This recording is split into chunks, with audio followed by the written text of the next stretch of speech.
தன்னைத்தானே அழிப்பதுதான். அப்ப சித்தர்கள் ஒரு சித்தர் ஆகணும் அப்படின்னு நினைக்கிறதே அது ஆன்மீக பாதைக்கு தடையதான் கொடுக்குது. எதுவுமே வேண்டாம், எனக்கு பிறவி வேண்டாம், எதுவுமே வேண்டாம். அதான் ஒரு அம்மா சொல்றாங்க, ஒரு சிவனை பார்த்து பாடுறாங்க, எனக்கு சாப்பாடே கிடைக்காத மாதிரி பண்ணிடு, அப்படியே கிடைச்சாலும் வாயில எடுத்து வைக்கும் போது கீழே விழுகிற மாதிரி பண்ணிரு, அப்படியே கீழே விழுந்து அதை எடுத்து சாப்பிட்டாலும் நாய் சாப்பிட்டு போற மாதிரி பண்ணிடு.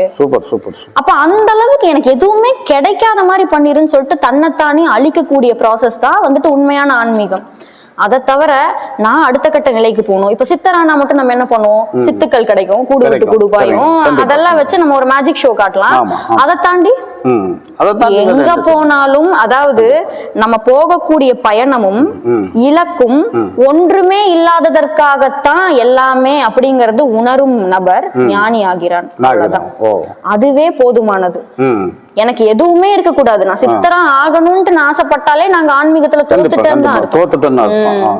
ஆகவே வேண்டாம், எனக்கு இறைவன் அடையணும், அவ்வளவுதான். அதை தவிர எதுவுமே அவசியம் கிடையாது. இப்போ இன்னொன்னு என்னன்னா, இப்போ மனிதன் தெரிஞ்சோ தெரியாமலேயோ நிறைய பேர் பாவம் செய்யறான், தவறுகள் பண்றான். இதுக்கெல்லாம் பரிகாரத்து மூலமா சரி பண்ண முடியுமா?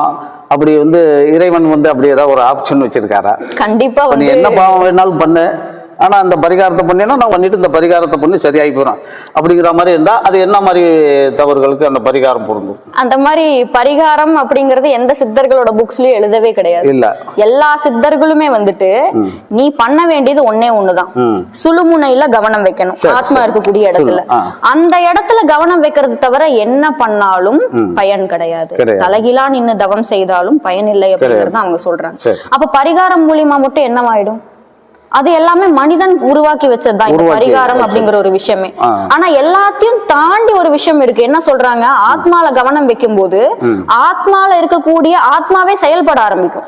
அப்ப செயல்பட ஆரம்பிக்கும் போது ஆட்டோமேட்டிக்கா நம்மளோட தவறுகள், நம்ம என்ன பண்ணிருக்கோம், அதாவது நம்மளே கேள்வி கேட்க ஆரம்பிக்கும். கேள்வி கேட்கும் போது குற்ற உணர்ச்சி அதிகமா வரும், இப்படி எல்லாம் பண்ணிருக்குமே.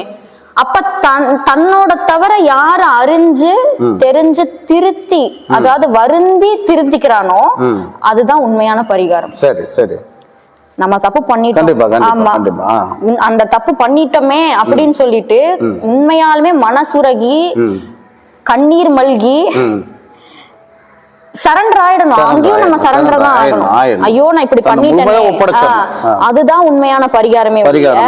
நான் போய் 10 கொலை பண்ணிட்டு நான் போய் யாகம் பண்ணாலும் அது எப்படி சரியா சொன்னீங்க. சரணாகதி அடைகிறதா உண்மையான பரிகாரம். கண்டிப்பா கண்டிப்பா. வேற எதுவும் பரிகாரம் பேர்ல வேற எதுவும் செஞ்சாலும் அது ஏற்புடையதல்ல. கண்டிப்பா கிடையாது. சரி.